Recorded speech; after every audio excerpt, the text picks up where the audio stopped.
Hey, happy Friday to you. You know, I gotta tell you, I think spring is finally here, and that means it's planting season.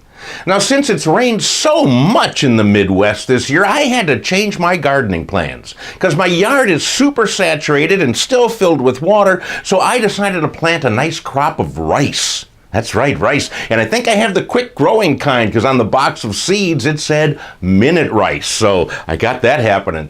I didn't plant any weeds this year, but they're popping up on their own. Now I know some of them are edible, like dandelion greens. So if I mix those with my crop of rice, I should wind up with a tasty dish similar to kale quinoa salad. And I'll market it as a purgative.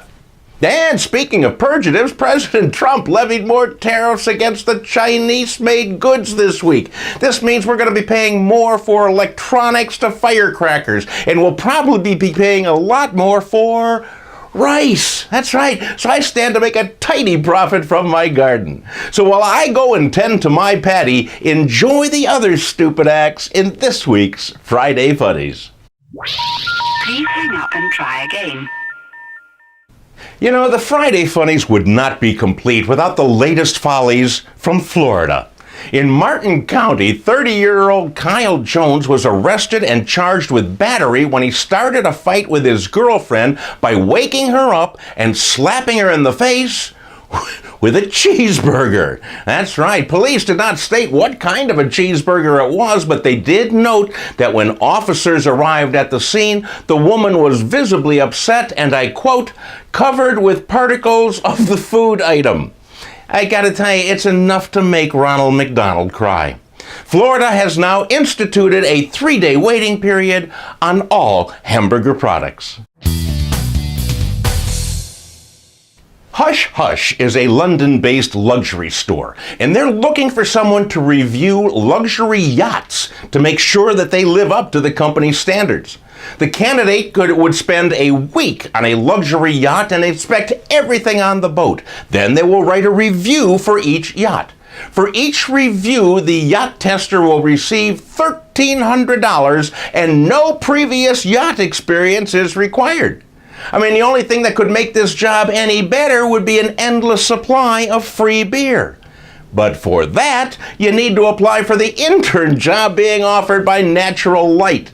The job includes drinking beer, attending summer events, and posting your thoughts on social media.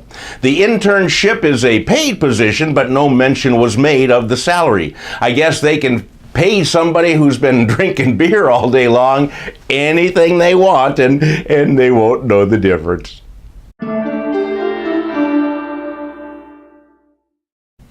You know, while I still enjoy their beer, I have lost all respect for the Guinness World Record division of the company. Lately, they have accepted just about any feat of extremism into a world record category. They recently awarded a world record to the man who held 100 lit candles in his mouth. Like there's a need for that. And also one for a 60-inch donut tower.